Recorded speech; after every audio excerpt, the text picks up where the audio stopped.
Hello, welcome back again to my channel. This is Elena Katuday. Nandito po ako sa Barangay 15. Meron po akong sadya na interviewin yung mga nakabili po ng negative ion card.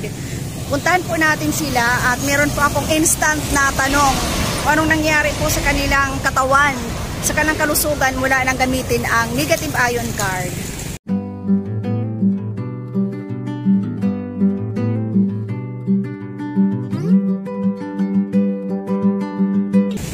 Sige pa, punta naman tayo sa isang may negative ion card. Ayan. Ang pangalan niya, anong pangalan mo? Lisa Tejerero po. Tejerero Yuhano.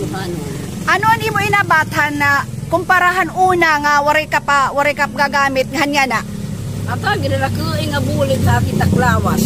Pero kinagsusulit tak taluntun, dughan, bisang nga nitak mga anak nagagamit inira. Nasing itira mama hay na ning kuan ayon card. Od maak daw mo masultak tiyan, tak surok-surok hinagririgla-hira. Ginala ko Dysmenorrhea. Da ko nga kuan hamon buli gini nga kuan card. Di ka nga paggamit nimo negative ion, ano naman yan ay imo inaabat? Maluoy mangupay na tak kuan taklawas.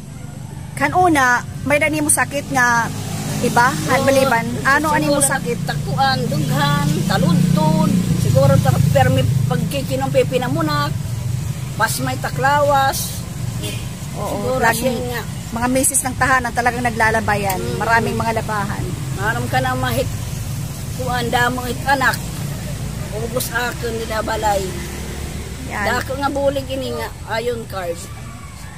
Okay, maraming salamat ang ating kapatid, Sister Lisa Tejerero Yuhanon. Salamat po.